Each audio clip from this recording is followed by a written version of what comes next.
జనసేన చాలా కీలకంగా ఓట్లు చెల్లకుండా 98% స్ట్రైకింగ్ రేట్ ఉండేలాగా ఎక్కువ స్థానాలు తీసేసుకొని ఎక్స్పెరిమెంట్ చేసే కంటే కూడా తక్కువ స్థానాలు తీసుకొని రాష్ట్ర ప్రజలకు ఉపయోగపడేలాగా ఈ రోజు మనం చూస్తుంది కూడా రాష్ట్రాన్ని ముందు ఒక గాడిలో పెట్టడం, పార్టీ ప్రయోజనాలను దాటి వ్యక్తి ప్రయోజనాలను దాటి రాష్ట్ర ప్రయోజనాలను దృష్టిలో పెట్టుకొని 2014 నుంచి మనం లంఘితా ఉన్నాం.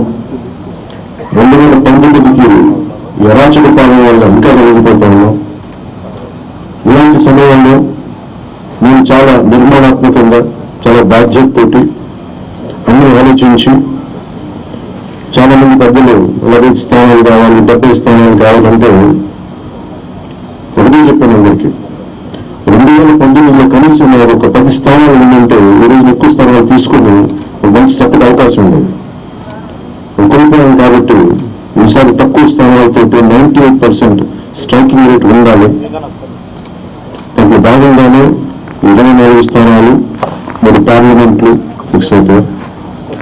అలాగే 24 స్థానాలు కనిపిస్తున్నాయి. కానీ జనసేనకి మనం చూడాల్సింది 3 పార్లమెంట్లో ఇంకొక అదనంగా ఇంకొక 18 నుంచి 20 దాకా స్థానాలు అధికంగా యాడ్ అవుతాయి. సో దాదాపు ఇలా చూస్తే జనసేన అందులో అనుకున్నట్టుగా ఒక 40 స్థానాల్లో పోటీ చేస్తున్నట్టు లెక్క 3 పార్లమెంట్తో కలుపుకొని. మీరు కూడా ఒక ఈ అలయన్స్ బలంగా ఉండాలి, టీడీపీ జనసేన అలయన్స్ బలంగా ఉండాలంటే నేను కూడా ప్రత్యేకించి భారతీయ జనతా పార్టీని దృష్టిలో పెట్టుకొని కూడా నా సీట్లను కుయించుకోవడం జరిగింది. ఇది మన నాయకులందరికీ కూడా వ్యక్తి ప్రయోజనాలను పక్కన పెట్టి రాష్ట్ర ప్రయోజనాలను ముందుకు తీసుకెళ్ళాం.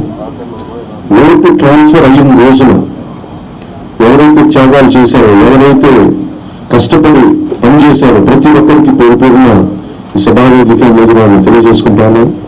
ప్రతి ఒక్కరికి మీ ప్రతిభతోటి, మీ సమర్థతతోటి మీ అనుభవం ఎలా ఉందో దానికి తగ్గ ప్రతిఫలం ఉంటుంది భవిష్యత్తులో పదవులు. మన ప్రభుత్వం స్థాపించిన వెంటనే ఎలాంటి పదవులు మీ సమర్థతకి, మీ ప్రతినిధి తగ్గట్టుగా ఖచ్చితంగా మీకు అండగా ఉంటాయని తెలియజేసుకుంటూ ప్రతి జన సైనికులకి, ప్రతి వీరమహిళకి, ప్రతి జనసేన మద్దతుదారులందరికీ కూడా మన ఓటు టీడీపీకి వెళ్ళటం ఎంత ముఖ్యమో టీడీపీ ఓటు కూడా మనకు రావడం అంతే ముఖ్యం. జనసేన ఓటు ఖచ్చితంగా టీడీపీకి ట్రాన్స్ఫర్ అయితే ఈ రాష్ట్రం చాలా అద్భుతంగా ఉంటుంది. ఎట్టి పరిస్థితుల్లో కూడా ఓటు ట్రాన్స్ఫర్ అనేది ఖచ్చితంగా జరగాలి. అందుకని ఎలాంటి పొరపక్షాల మధ్యలో 1-2 వచ్చిన వైసీపీ ఇష్టపన్నాగాలు కొన్ని విధంగా ఎలాంటి వివాదాలు సృష్టించినా వాటిని అందులో సమర్థవంతంగా ఎదుర్కోవడానికి, కలిసికట్టుగా ఎదుర్కోవడానికి మేము పూర్తి సంసిద్ధతగా ఉన్నాం. ఆయన సిద్ధమని చాలగొడతా ఉన్నారు. బాబు మీకు యుద్ధం వస్తాం. మీకు అది ఎందుకు యుద్ధం చేస్తామంటే తిరిగి ఆంధ్రప్రదేశ్ని దారిలో పెట్టడానికి యుద్ధం చేస్తుంది.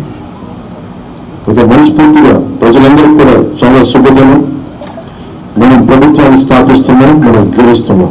జై జనసేన, జై టీడీపీ, జై.